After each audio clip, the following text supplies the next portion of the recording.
Dear devotees, today I'll explain to you about Shri Krishna's disappearance. Everything about his avatar is pre-planned, from his appearance and every leela that happens in between, right up to his disappearance.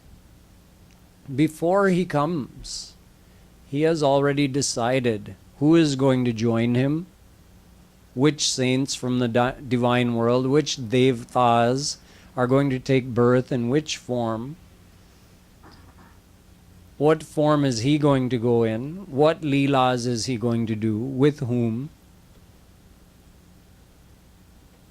and when is he going to go? At what point will he disappear from this earth? It's all planned out for the benefit of the souls, whatever is best for the souls. So Shri Krishna always comes with a plan, and once he's accomplished what he needs to accomplish, he goes back. So today you'll hear about his leela samvaran, which means the conclusion of his leelas here on earth.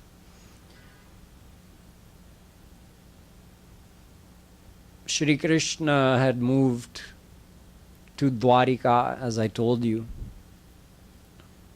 And there in Dwarika also, he had a huge family. I told you that he had 16,108 wives. He had 10 sons with each of them. That works out to 16,000, that works out to 161,000 children. Then each of them also had 10 kids. So you're looking at millions just in Shri Krishna's family. So that whole vansh, Yadu vansh, was huge. Many of them were also descended devatas from Swarg that Shri Krishna had instructed before he took avatar to go and take birth on earth. He says, you're requesting me to come and do this work for you. You also go, take avatar, and you can basically be born in the Yadu vansh. So Shri Krishna also had to send them back. He came up with a plan. He said, if they all stay here, I'm trying to lighten the burden on the earth. They're also going to become proud rulers. We have too many warriors amassed here. We need to lighten this load as well before I leave. So with Shri Krishna's will, his family got cursed. By whom? By a group of great rishis that included Narad, Vasisht, Durvasa, Atri, and many, many more famous eternal rishis. All these rishis were gathered somewhere for a ceremony, and some of the boys from the Yadu vansh went, and they were kind of making fun. They were disrespecting these rishis. They dressed one of them up as a girl and brought that boy dressed as a girl in front of those rishis and said, "Oh, rishis," pretending to be very humble, "Oh, rishis, we have a question for you. Can you tell us that is she pregnant with a boy or a girl?" So these rishis said, she's pregnant with a metal mallet, a mallet made of iron, which is going to end this whole Yadu vansh. So the boys were terror-struck that they'd received a shrap from these rishis. And sure enough, with the grace of those rishis, out of that boy's belly came that iron mallet. They brought it to Ugrasen and Vasudevji, who were the elders there in Dwarika, and told them the whole story, Ugrasen said it must be destroyed at once. So they broke it into many pieces and pulverized it into a powder and dumped that powder into the ocean. It was swept with the currents over onto the mainland, where it grew up into some thick stalks, like reeds type of things, almost like sugar cane, those type of stalks. And one piece was left that was swallowed by a fish. And later, a fisherman netted that fish, and a hunter took the piece of metal out of the fish and fashioned an arrowhead with it. Anyway, that all comes later. Now that Shri Krishna's plan was set in motion, Brahma, Shiva, Indra, as they had come in the beginning, first of all to request Shri Krishna to take avatar, then once he manifested himself in the womb of Devaki, they came and did his stuti. Again, at this time, seeing what he was starting to do, they all came to him and said, it's been 125 autumns since you took avatar at our request, and it seems like you've accomplished everything you set out to accomplish. So we wanted to ask you, are you planning on leaving? Shri Krishna said, yes, it's time for me to go now. So again, they paid their respects, did a long stuti of Shri Krishna, and they left. Uddhoji also found out Shri Krishna is going to be leaving the earth. So he came to Shri Krishna with great love in his heart and said, what are we going to do without you? How can you leave us? We depend on you totally. Shri Krishna said, don't worry. My leelas are going to be kept in the Bhagwatam. In fact, I myself am in the Bhagwatam. Anyone who listens to or meditates upon or sings those leelas, they will get me in their heart. They will always have me with them.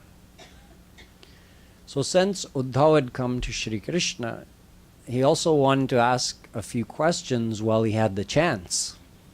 When you've got God right there in front of you, why not clarify any doubts that you might have? So he asked a couple of questions, and Shri Krishna and he had quite a long discussion. In fact, it's even longer than the discussion Shri Krishna had with Arjuna.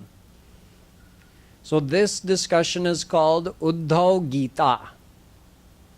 Just like Bhagwat Gita is the discussion between Shri Krishna and Arjuna, this section of the Bhagwatam, which takes up almost the entire 11th skand, is called Uddhav Gita, the conversation between Shri Krishna and Uddhavji. In this long conversation, where they cover many, many topics, the heart of it could be said to be the 14th chapter of the 11th canto, where Shri Krishna tells the greatness of bhakti. It starts with Uddho asking a question. Vadanti Krishna Shreyansi Bahuni Brahmavadinah Tesham Vikalpa Pradhanya Mutaho Ekamukhyata. Shri Krishna, there are so many paths described in our scriptures and promoted by saints in the world. So I have two questions for you. Why have all these paths come to be? And secondly, out of all of them, is there one single path which is the correct path, by following which any soul can reach to you? So Shri Krishna first told how so many paths came into being. Kalena nashta pralaye varniyam veda sangita mayadau brahmane prokta dharmo yasyam madatmakah. Shri Krishna begins his answer by saying that, Uddhao, in the beginning I manifested the Vedas. Ved is not a book. Okay, nowadays you get it in the form of a book. Ved is an eternal knowledge. Vedo Narayana Sakshat. Ved is another form of Shri Krishna himself. Ved is godly. And it resides within Shri Krishna in a subtle form during Mahapralaya, and when Shri Krishna does Srishti, even before he manifests the souls to go and take birth, he produces Vedas. Through his breath, Veda is produced. So it's said to be Bhagwan ki Vani. It is the very words of God. Although Veda is never invented or thought up or created even by God, even by Shri Krishna. Why? Because Ved is also eternal. Ved exists within Shri Krishna eternally. It's just manifested and again kept secretly inside of him, and then manifested, given to Brahma and then the rishis. That's what he says. Whenever Ved is lost on earth, I again, if it's over time or during the pralay, I give the knowledge of Ved to Brahma first of all. Then he gives it to the rishis. The rishis make it available to all the ordinary souls here on earth. And the thing that is in Vedas, Shri Krishna summarizes in 3 words. Dharmo yasyam madatmakah. That dharma through which the souls come to me. That's what Vedas are. Ved contains dharma. And dharma is that thing by following which the souls reach God. So, Uddhao, I make Vedas available for that purpose so that souls can come to me, which is also the purpose of Srishti. But what happens is, Yatha prakriti sarvesham chitra vacha sravanti.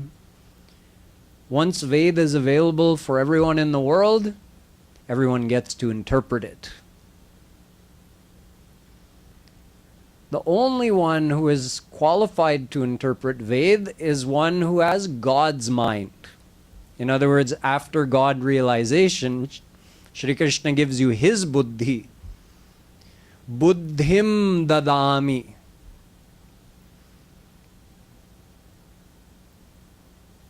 Shri Krishna says in Gita, I give my divine mind to the one who surrenders to me. Dadami buddhi yogam tam yena mamupayanti te. So only a divine saint who has attained God can know God or know the Vedas. But it's available to all of us. Even those who know Sanskrit, they're Sanskrit scholars, they cannot know Vedas unless they've attained God. Only with God's grace can Ved be known.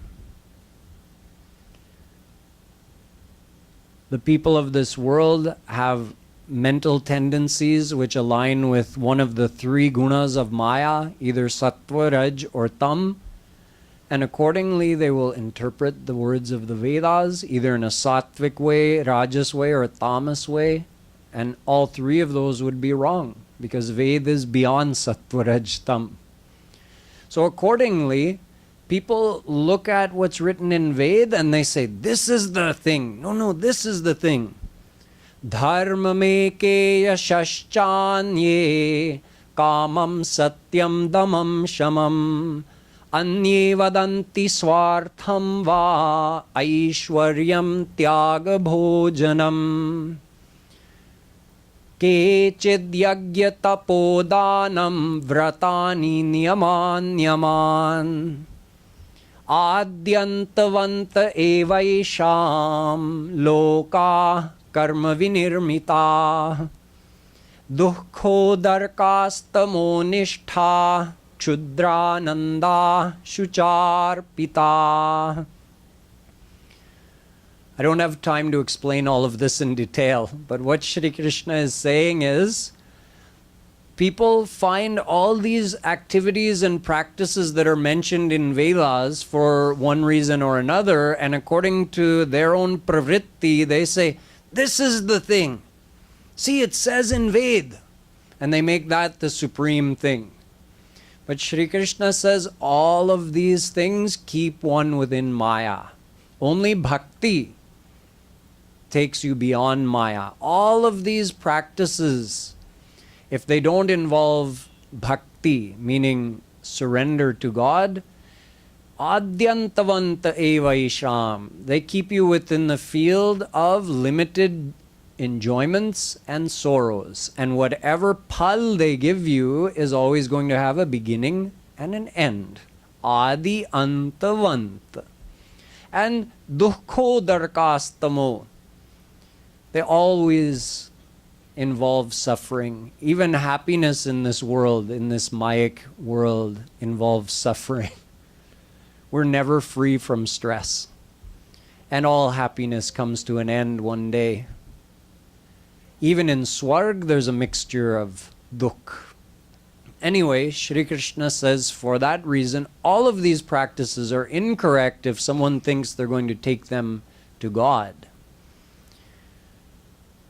Na sadhayati mam yogo, na sankyam dharma uddhava, na swadhyayas tapastyago, yatha bhakti Tirmamorjita.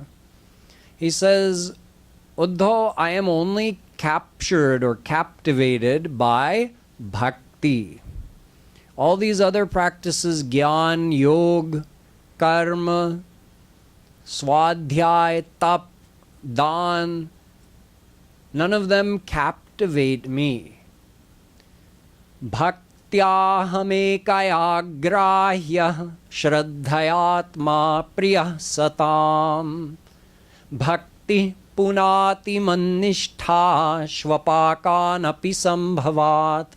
He says, I am only grahya.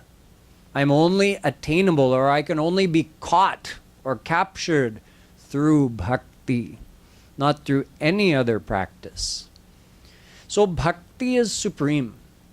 All the other practices of Vedas are described for one reason or another, for one circumstance or another, but they are not the path to God. They are not the ultimate Dharma. Shri Krishna explained all of that to Uddhav, that bhakti is the one path for all the souls. And all other paths, they may even be described in Vedas, but they are not supreme, and they are not the path to God. In fact, no other path can fully purify your heart. Dharma satyadayopeto vidya va tapasanvita madbhaktya petamatmanam na samyak prapunati. Bhakti fully, completely purifies your heart. But two other great things, dharma practiced with satyata, pure honesty, or the path of gyan practiced with great austerities and knowledge. Neither of these two things can fully purify your heart. Na samyak prapunatihi. Only bhakti can purify your heart. Na tatha me priyatam atmayo nirna shankara na cha sankarshano na shrir naivatma chayatha bhavan.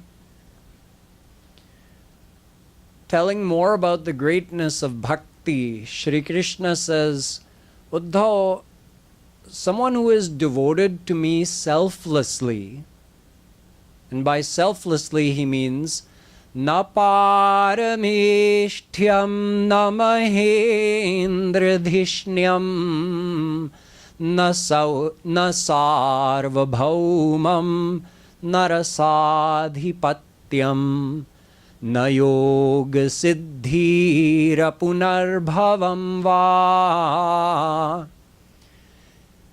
By selflessly he means someone who desires only him, and even if they were offered sarvabhaumam, the rulership of the entire earth, or parameshtyam or mahendradhishnyam, rulership over the celestial abodes, swarg, or rasadhipatyam, rulership over the demon abodes, or yoga siddhi, or apunar janma,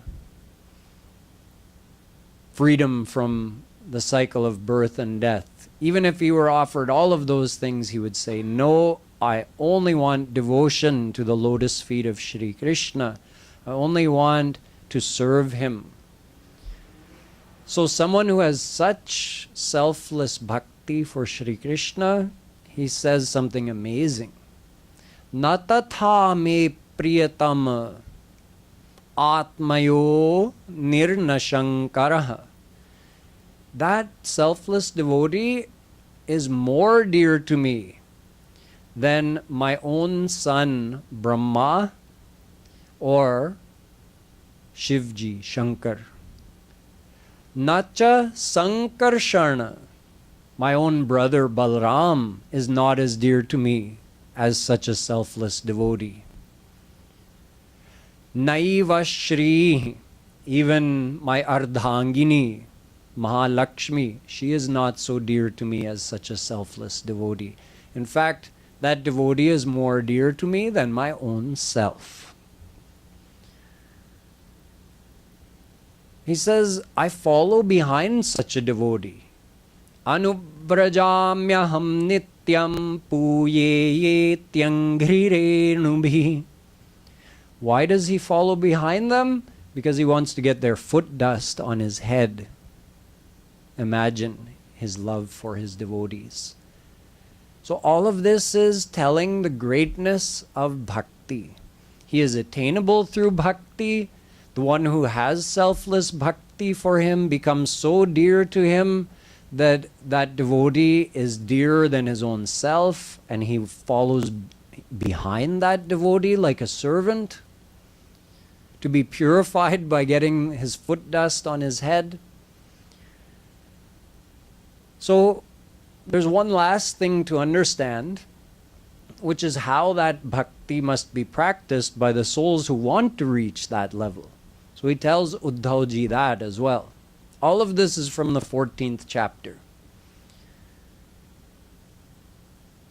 Katham vinaro maharsham dravata va chetasa vinananda shrukalaya shuddhed bhaktya vinashaya. Although Shri Krishna said bhakti could purify your heart, but how? Not through physical formalities of bhakti. Bhakti indriyon se nahi hoti hai. जो इंद्रियों से भक्ति करता है, शरीर से भक्ति करता है, वो मन, उसके मन की शुद्धि नहीं होती है.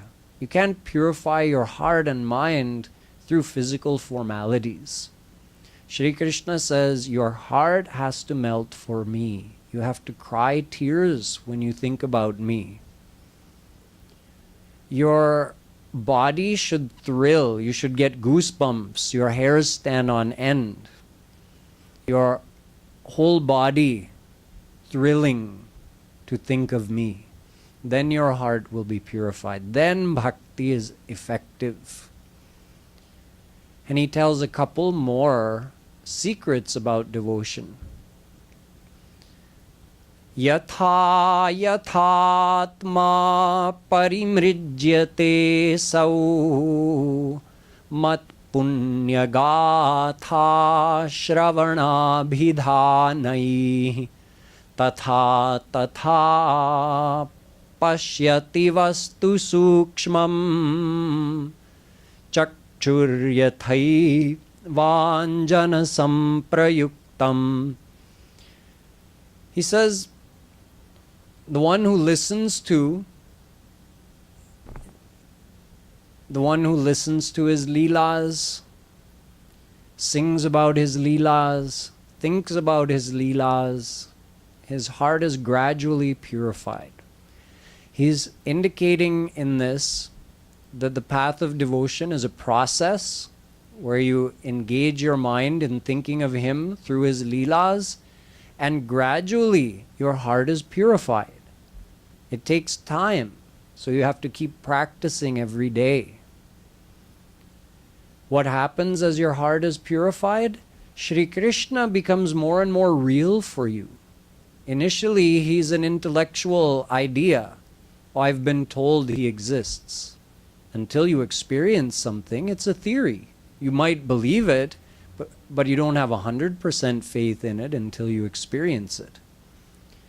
Through thinking about his leelas, Shri Krishna comes to actually reside in your heart as Bhav Rupi Shri Krishna.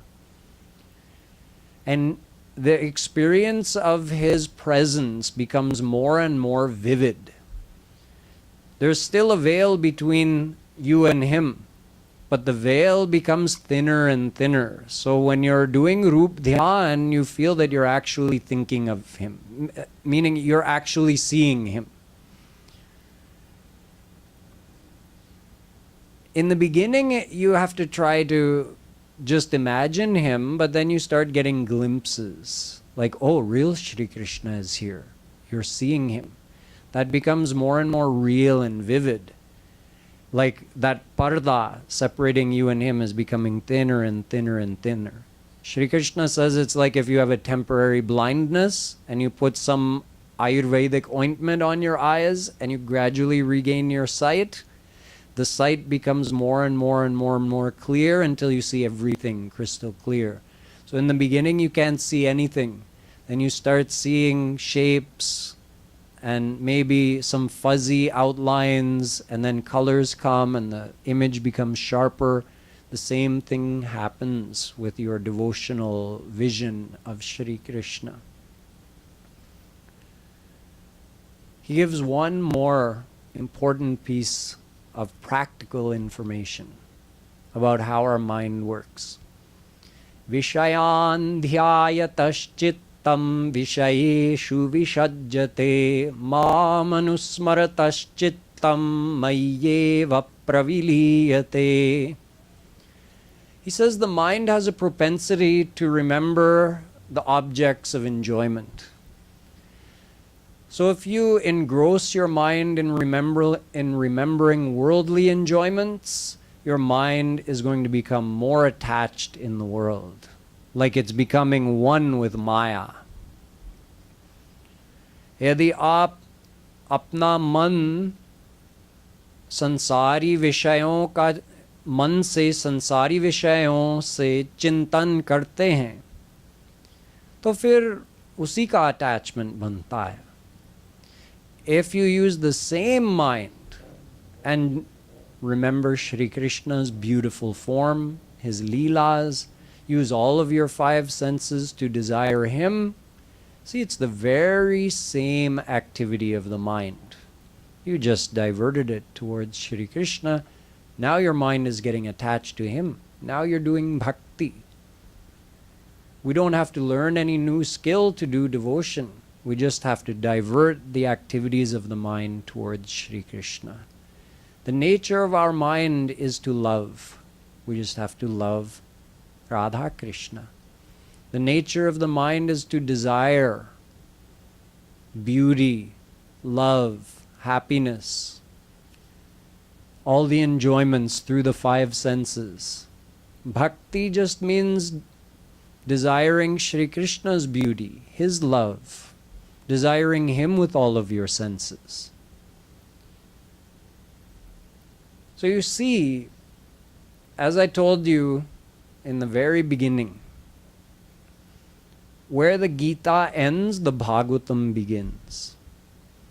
Because in Gita, Shri Krishna says, Mayyarpita mano buddhi, man mana bhava.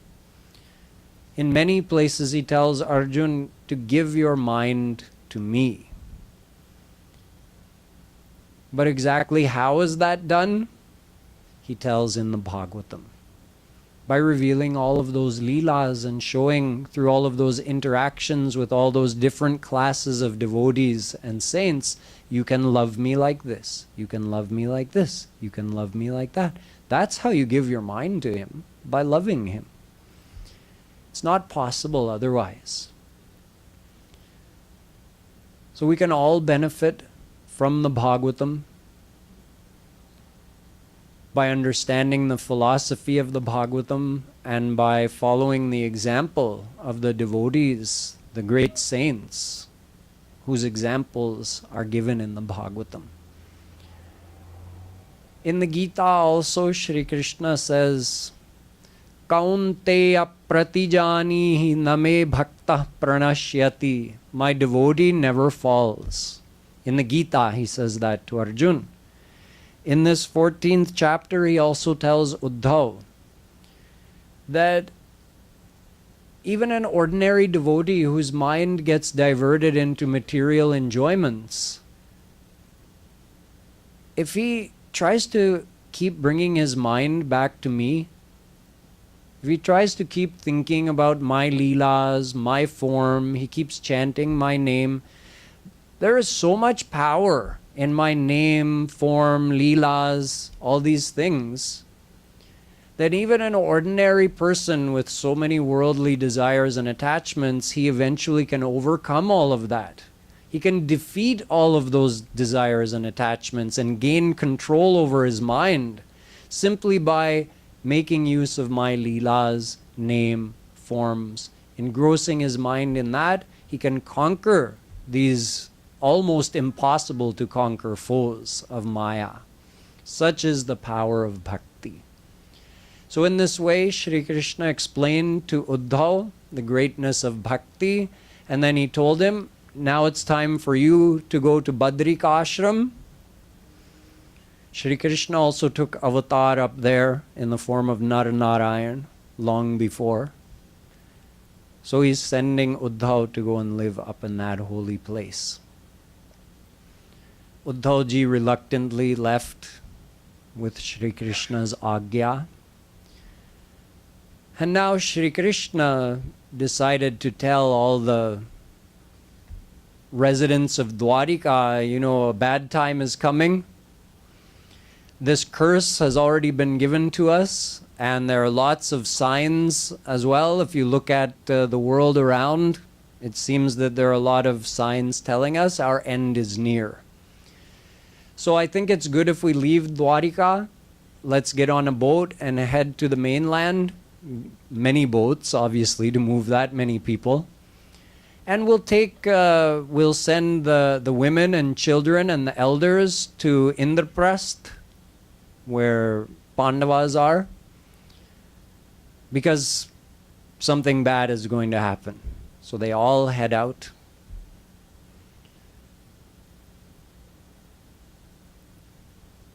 When they reached the bank, they performed some auspicious ceremonies.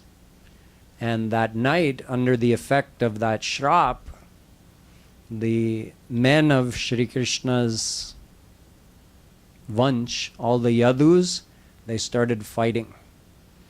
And when they ran out of arrows and all the other weapons, they picked up those canes, those thick grasses, reeds that were growing on the shore that had grown out of that powdered iron.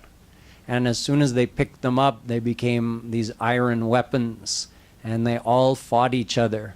And they even started attacking Krishna and Balram. Krishna was just smiling. This was his plan. Many of these were devtas. They had to go back to Swarg anyway. So a big fight broke out, and they all battled each other, and of course, other than Krishna and Balaram, no one survived. They all either went back to their divine abode or back to Swarg, wherever each individual lived. Then Balaram also left his body, and Shri Krishna told who was left. Not Akrurji. Even Akrurji got involved in the fight and left. So Shri Krishna sent them, all the women and children who survived, he sent them all to Indraprasth. Then Shri Krishna sat on the bank of Saraswati river under a pipal ka ped, and putting his right foot up on his thigh, crossing his leg like that, his beautiful pinkish foot, the base of it looked like the face of a deer. It was so pretty. And that other piece of iron that had been recovered by a hunter and fashioned into an arrowhead, he also happened to be passing by. And he saw from a great distance the sole of Shri Krishna's foot, and he fired that arrow into it. And then realizing what he had done, he came running and fell at the feet of Shri Krishna and begged his forgiveness. And Shri Krishna said, no, this has all happened with my will. This is all the blessing of those rishis who helped me bring all of this leela to an end. So you don't worry about it. You may go to Swarg. And he left. And then again, Brahma, Shankar, Indra, they all tried to observe as Shri Krishna decided to leave, and he vanished. No one could tell, kis raaste se gaye apne lok.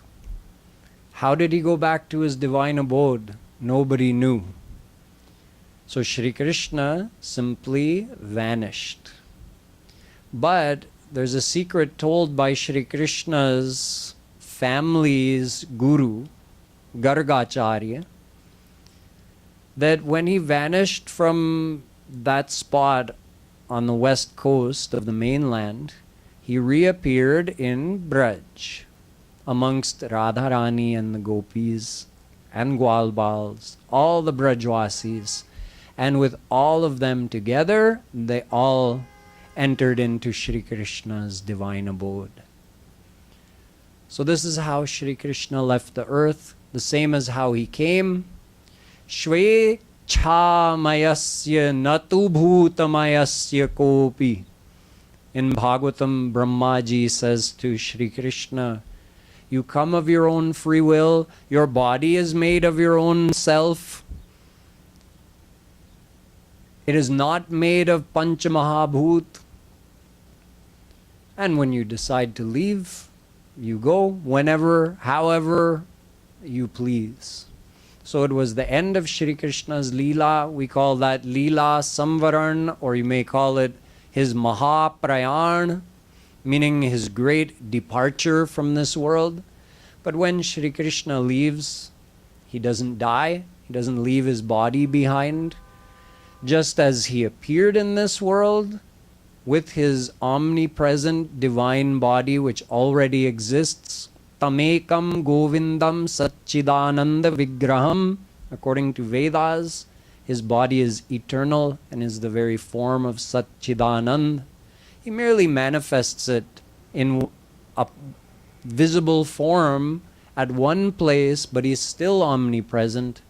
And then when he leaves the earth, it just means that form that was visible to all the ordinary people has now vanished.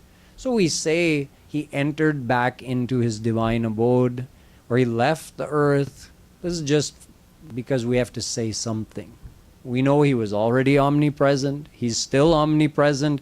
Even when he was here, he was still in his divine abode. So to say that he left here and returned to his divine abode is just a convenient way of expressing it. It's not the actual fact. He just made that one form become invisible to materialize. So this is how Shri Krishna concluded his leelas by explaining to Uddhao ji the importance of bhakti, and then in his own divine way with Radharani and all the Brajwasis returned to his divine abode. For us, the whole thing is pretty simple.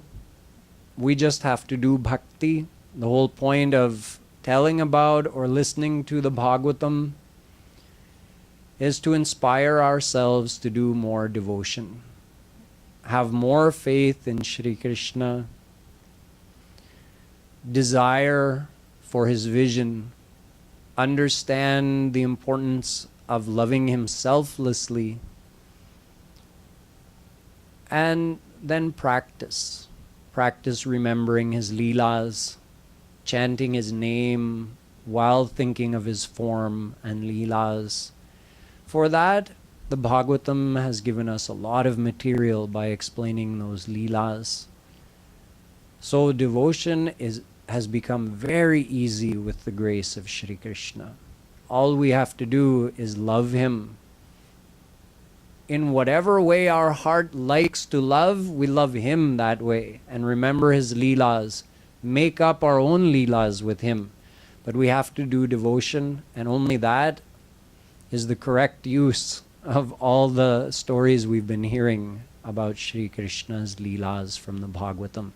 And by doing that, one day we will be able to get his divine vision and meet him face to face.